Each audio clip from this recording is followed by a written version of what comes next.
Assalamualaikum warahmatullahi wabarakatuh. Di sini saya dari kelompok 8 akan menjelaskan materi ke-10 yaitu tentang akuntansi zakat yang terdiri dari saya sendiri yaitu Nurus Satiatul Fikriyah dengan NIM 19104575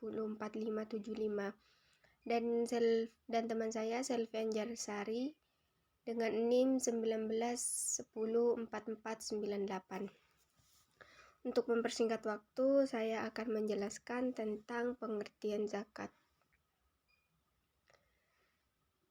Sebelumnya, saya akan menjelaskan tentang akuntansi terlebih dahulu. Akuntansi adalah yaitu seni pencatatan, penggolongan, pengikhtisaran, penafsiran, dan mengkomunikasikan dengan cara tertentu dan dalam ukuran moneter, transaksi dan kejadian-kejadian ekonomi dari suatu entitas hukum atau sosial. Kemudian pengertian dari zakat adalah sebagian dari harta yang wajib dikeluarkan oleh wajib zakat atau muzaki untuk diserahkan kepada penerima zakat atau bisa disebut dengan mustahik. Pembayaran zakat dilakukan apabila nisab dan haulnya terpenuhi dari harta yang memenuhi kriteria wajib zakat. Nah, kesimpulannya akuntansi zakat adalah proses penghitungan dan pengukuran harta wajib zakat untuk menentukan jumlah zakat yang harus dibayarkan oleh muzaki dari harta yang dimiliki, kemudian disalurkan kepada yang berhak menerima zakat atau disebut dengan mustahik seperti yang telah ditentukan oleh syariat Islam. Nah, kemudian objek zakat harta. Kriteria utama harta kekayaan yang wajib dizakati atau objek zakat yang telah disepakati oleh para ulama yaitu ada 5. Yang pertama yaitu harta itu tumbuh atau an-nama. Syarat pertama yaitu bahwa harta itu adalah harta yang tumbuh atau bisa ditumbuhkan. Harta itu tidak mati dan tidak diam. Di antara contoh harta yang termasuk tumbuh itu adalah seperti harta berbentuk usaha pertanian, di mana seiring dengan berjalannya waktu, para petani akan memanen hasil dari bibit yang ditanamnya, seperti tumbuhan padi, jagung, kentang, gandum, dan segala macam. Kemudian yang kedua yaitu contoh dari harta tumbuh yaitu uang yang diinvestasikan dalam sebuah perdagangan, di mana perdagangan itu sendiri sedikit banyaknya akan mengalami keuntungan, sementara uang yang menjadi modal akan tetap utuh. Jadi harta dagang itu juga wajib dizakati apabila sudah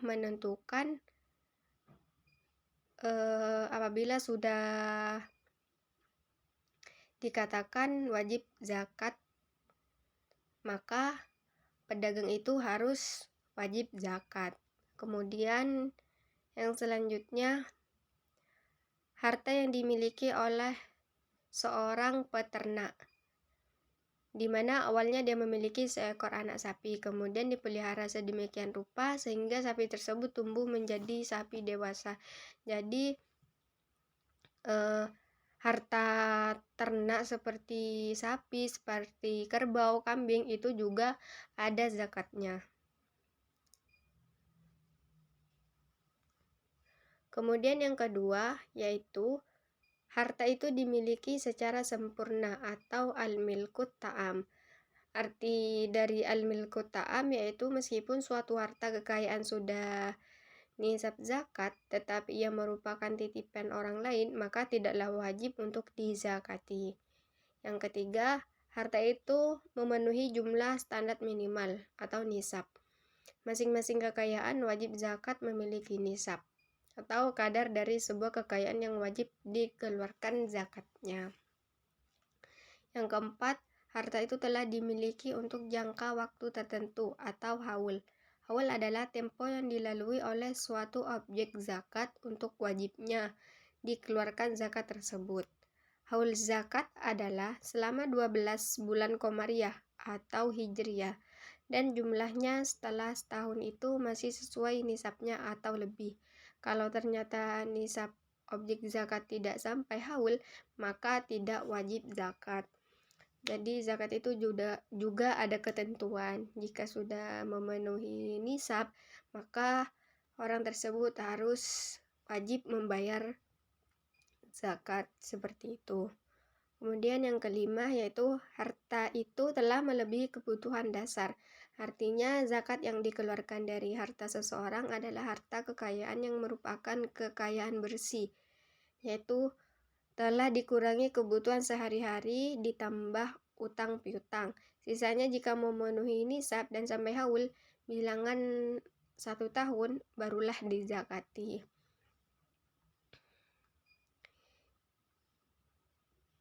Kemudian penerima zakat. Ada 8 pihak yang berhak menerima zakat tertera dalam surat At-Taubah ayat 60. Yakni yang pertama yaitu fakir. Yang dimaksud dengan fakir adalah mereka yang hampir tidak memiliki apa-apa sehingga tidak memenuhi kebutuhan pokok hidup. Kemudian yang kedua adalah orang miskin. Mereka yang memiliki harta namun tidak cukup untuk memenuhi kebutuhan dasar hidup. Yang ketiga yaitu amil. Amil adalah mereka yang mengumpulkan dan membagikan zakat-zakat tersebut. Yang keempat yaitu mu'allaf. Mu'allaf adalah mereka yang baru masuk Islam dan membutuhkan bantuan untuk menyesuaikan diri dengan keadaan barunya. Yang kelima yaitu hamba sahaya. Adalah mereka yaitu budak yang ingin memerdekakan dirinya. Yang keenam yaitu gharim. Orang yang berhutang untuk kebutuhan yang halal dan tidak sanggup untuk membayarnya. Yang ketujuh yaitu ibnu sabil. Adalah mereka yang kehabisan biaya dalam perjalanan. Yang kedelapan yaitu fisabilillah. Adalah mereka yang berjuang di jalan Allah, misal seperti dakwah, seperti itu.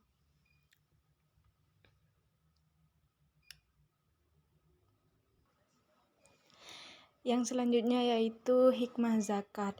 Yang pertama, terbukanya pintu kasih sayang Tuhan lantaran doanya orang fakir miskin.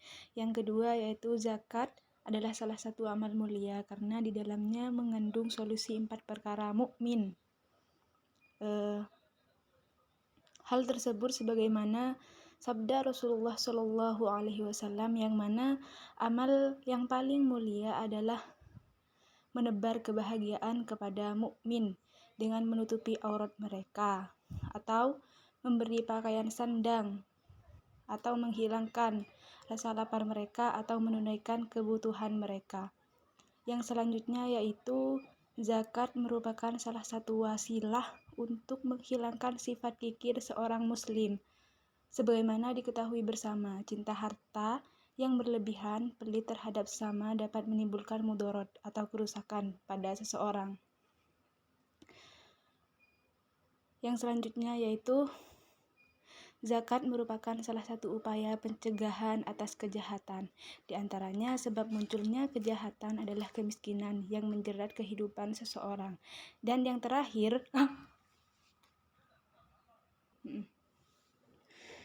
terakhir yaitu zakat dapat menambah berkah dan meredakan amarah Allah. Yang selanjutnya yaitu perlakuan akuntansi zakat PSAK nomor 109. Penerimaan zakat diakui pada saat kas atau aset lainnya diterima dalam bentuk kas, diakui sebesar jumlah yang diterima, tetapi jika dalam bentuk non-kas sebesar nilai wajar aset. Jurnalnya kas dana di kolom sebelah debit, aset non-kas atau dana zakat di kolom sebelah kredit. Yang selanjutnya, zakat yang diterima diakui sebagai dana amil untuk bagian amil dan zakat untuk bagian non-amil. Jurnalnya dana zakat di kolom sebelah debit, dana zakat atau amil di kolom sebelah kredit. Yang selanjutnya, penurunan nilai aset zakat diakui sebagai yang pertama, pengurangan dana zakat jika terjadi tidak disebabkan oleh kalangan amil. Jurnalnya dana zakat atau non-amil di kolom sebelah debit, aset non-kas di kolom sebelah kredit. Kerugian dan pengurangan dana amil jika disebabkan oleh kesalahan amil. Jurnalnya dana zakat, amil, kerugian di kolom sebelah kredit, di kolom sebelah debit. Yang selanjutnya aset non-kas di kolom sebelah kredit. Zakat yang disalurkan kepada mustahik atau penerima zakat diakui sebagai pengurang dana zakat sebesar yang pertama, yaitu jumlah yang diserahkan. Jika pemberian dilakukan dalam bentuk kas, jurnalnya dana zakat atau non-amil di kolom sebelah debit, kas atau dana zakat di kolom sebelah kredit. Jurnal tercatat. Jika pemberian dilakukan dalam bentuk aset non-kas, jurnalnya dana zakat atau non-amil di kolom sebelah debit, dan aset non-kas atau dana zakat di kolom sebelah kredit. Ya, terima kasih atas perhatiannya. Assalamualaikum warahmatullahi wabarakatuh.